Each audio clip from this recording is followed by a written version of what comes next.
All right, we're going to look at the second lecture in Unit 5, and it says, Isn't it ionic, don't you think? It says, the precision of naming takes away from the uniqueness of seeing. So, we're going to look in this chapter, in this section of looking at writing or the names and writing the names of chemical formulas for ionic compounds.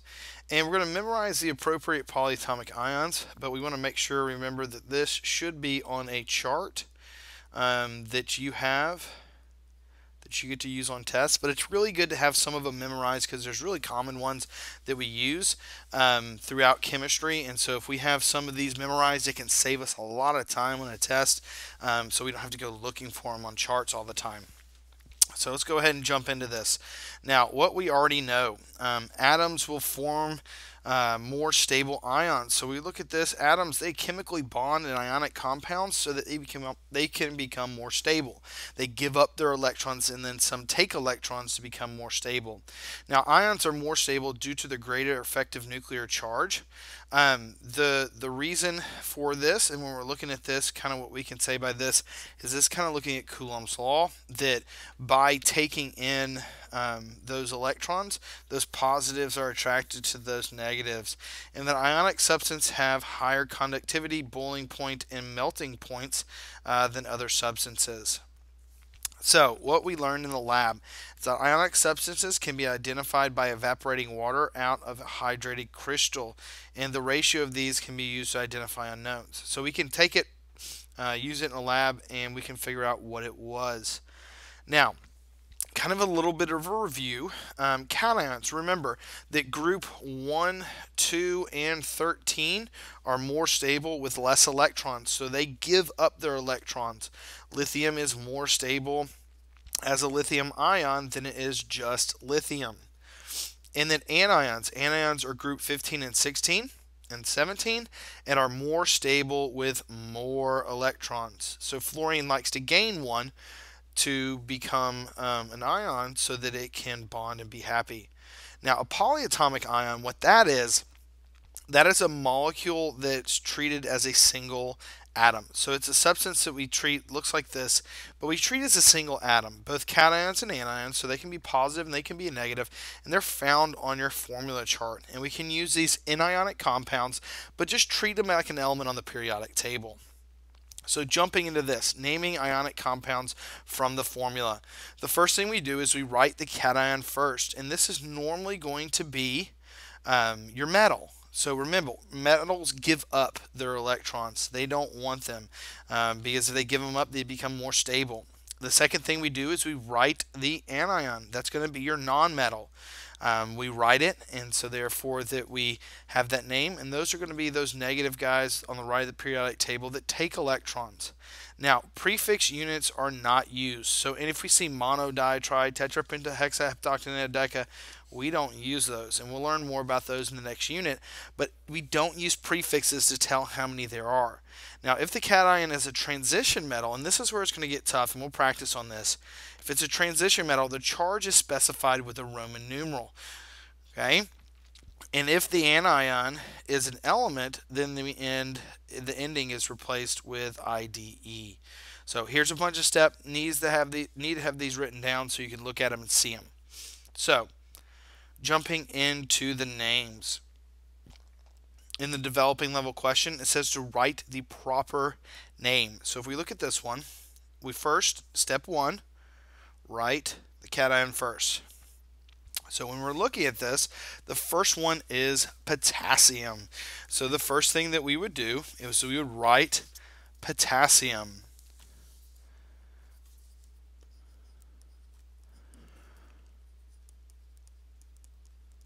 Okay. Next thing we do, we see that it's bonded to that I. And how do I know that potassium and that I are separate elements? Well, anytime you see a capital letter, that's a separate element. So the next thing we do is we write the anion second. So our anion is going to be iodine.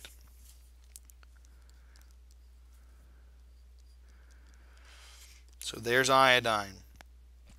Now we keep going. It says prefix units aren't used. Good, we didn't do that. It says if the metal is a transition metal, the charge is specified with the Roman numeral.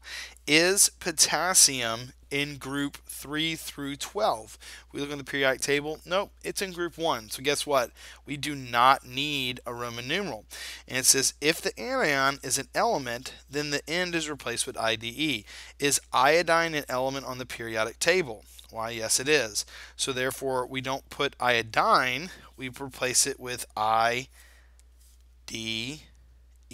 So this is potassium iodide. Next one. First thing we do is we write the cation. So this is sodium. And then we see the next thing we do is write the anion, ClO4. That is perchlorate. How do I know this? Well, ClO4, you can see that it's in parentheses. So anytime I see parentheses, I'm thinking, hey, that's a polyatomic ion. But the main thing you want to think is if you're dealing with usually something that is more than 1, 2, 3, or more than 2 capital letters, so you got 3 or more, you got a polyatomic ion in there somewhere. So look for it. ClO4 is perchlorate. So all I do is I write perchlorate.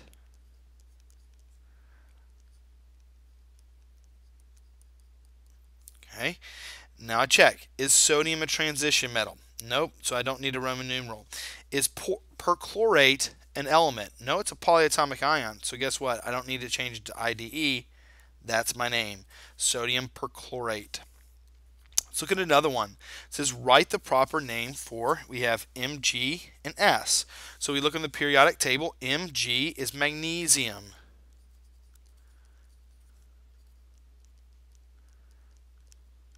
And then S is sulfur on the periodic table. We check and we see, is magnesium a transition metal? Nope. So guess what? We don't need a Roman numeral. But is sulfur an element? Yep. So we got to change it to sulfide. That IDE ending. So magnesium sulfide. The next one we have SR, which that stands for strontium.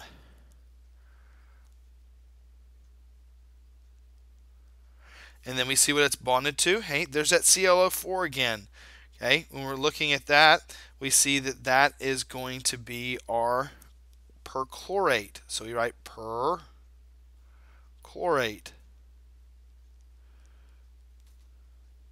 And that's a polyatomic ion. And when we're looking at this, we see that we have, it's not strontium. When we look on the periodic table, it's in group 2, not a transition metal. And we see that perchlorate's a polyatomic, so it doesn't need an IDE. So guess what? Strontium perchlorate. And then our next one, it says write the proper name for these. So when we're looking at this one, we see that we have cobalt, which is CO. And then S is sulfur. Now, we check and we see, is cobalt a transition metal? Why, yes it is. So if it's a transition metal, what we have to do is we have to do a little bit of algebra. Ionic compounds are going to be, they don't have a charge. They're neutrally charged. So when we look at it, we just set the whole thing equal to 0. Okay? Now, we don't know the charge of cobalt. We don't know if it's +1, +2, -1, -2. We don't know what it is. We do know what sulfur is. Sulfur has a -2 charge.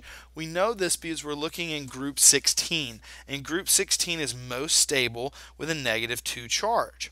Now the next thing we do is we don't know cobalt, so we set cobalt's equal to X. Okay, so it's just X. It's unknown. Well, how many cobalts do we have? 1. How many sulfurs do we have? 1. So we multiply 1 times X is just X. And then 1 times -2 is -2. And then all we do is we solve for X. So how do we solve for X? We plus 2 on both sides. Guess what? That cancels. Plus 2 over here equals X. That's what X equals.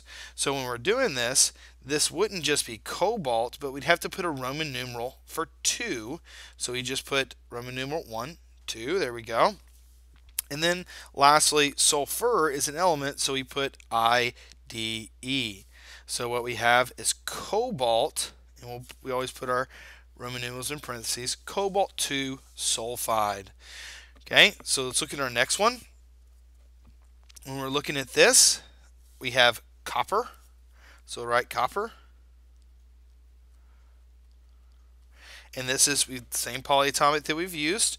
It's going to be our perchlorate.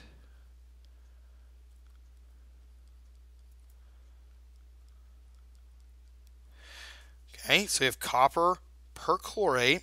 Now, the one thing we have to know is that copper is going to be in group 11, so it's a transition metal. So remember, we got to do a little bit of algebra again. So how many coppers do we have? 1. We don't know its charge, so it's X.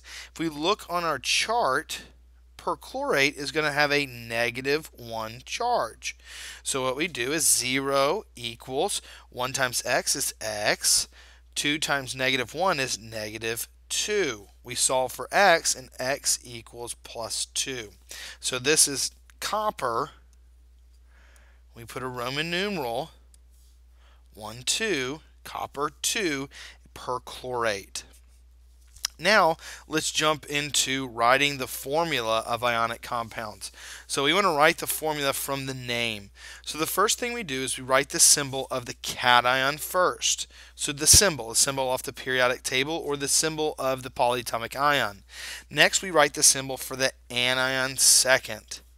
We find the oxidation numbers of the cation and anion. And so here, this oxidation number is going to be its charge.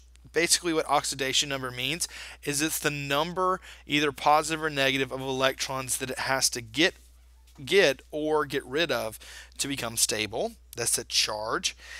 We find their oxidation numbers from the periodic table, from knowing which column they're in.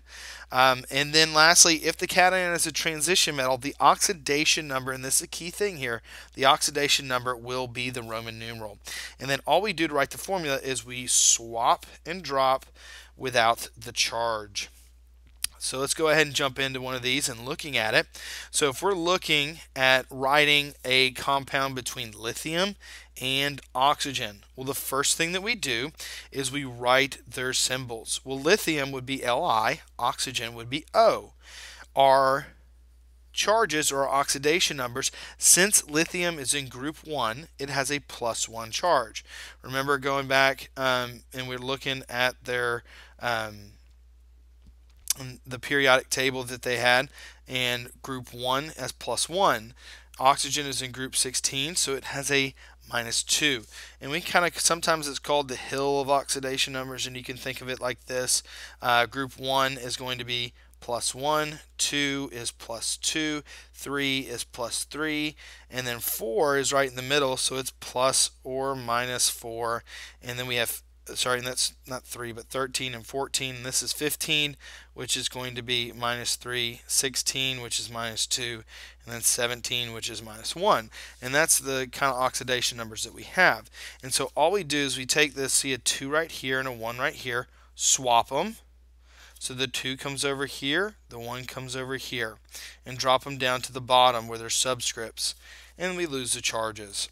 So let's try some of these. It says write the correct molecular formula for, we have our barium oxide. So first thing we do is we write barium, its symbol, which is Ba, and then oxide, which is oxygen, and O. Now we look on the periodic table, barium is in group 2. So if I look, group 2 has a +2 oxidation number. So barium would be +2.